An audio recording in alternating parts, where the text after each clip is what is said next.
arts council Faisal आबाद में बसलसलह ईद मिलाद नबी सल्लल्लाहु अलैहि वसल्लम के नक्श आर्टस्ट्स वेलफेयर एसोसिएशन के ज़ेरे एहतमाम 15वीं सालाना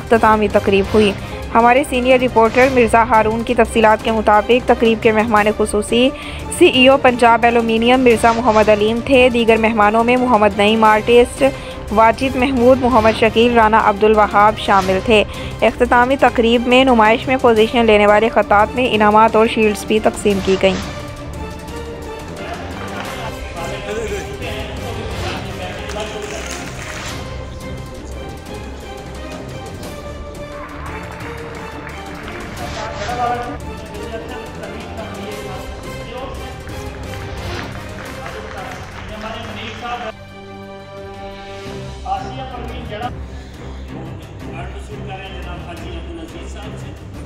शहबाज